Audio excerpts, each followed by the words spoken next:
Welcome back to the Web3 Security series. If you have any doubts in the videos or if you want me to make a video on a specific topic, please do let me know in the comment section.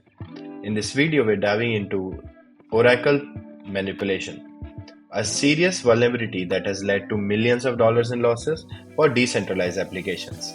I'll explain what it is, share some real world examples, and show you a proof of concept in Foundry. Let's get started. First, let's define an oracle. Oracle acts as a bridge between smart contracts and the real world, providing external data like cryptocurrency prices, weather information, or sports scores. Smart contracts rely on oracles for accurate and trusted information. Imagine a DeFi lending platform that uses an oracle to fetch the prices of Ether from external markets. If that data is manipulated, the platform could make incorrect calculations leading to exploits.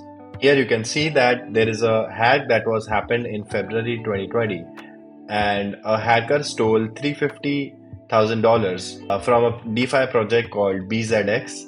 This happened during a hackathon ETH Denver that was happening in February 2020, and the hacker just manipulated the price of an oracle and hacked the system.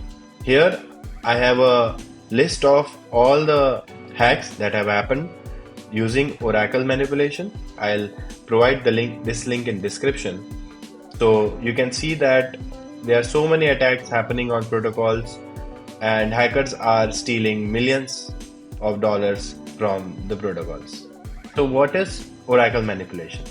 Oracle manipulation occurs when an attacker tampers with the data provided by an oracle to exploit a smart contract's logic. This can happen if oracle relies on a single data source or lacks proper validation. Now let's code the POC. Here you can see that I have a folder by the name of Oracle Price Manipulation. In that I have coded a simple smart contract that has simple getter functions, get price and get token value in USD. And the two main functions that we are going to use are swap USD for token or swap token for USD. And I have written a simple test file. What we are going to do is we are using a mock oracle just to demonstrate the test. And in the exchange, we are going to feed 10,000 USD and 1,000 token.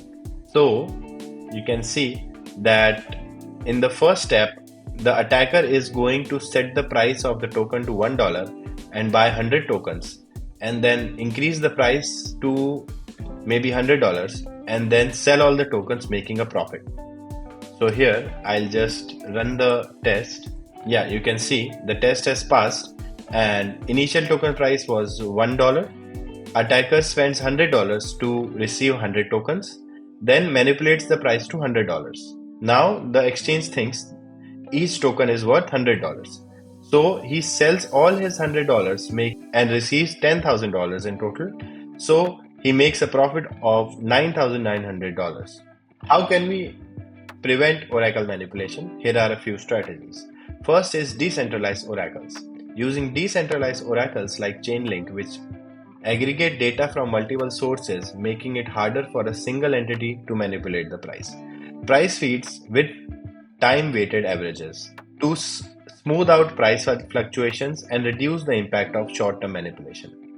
Third is circuit breakers, introducing mechanisms that pause trading or borrowing if abnormal price fluctuates are detected.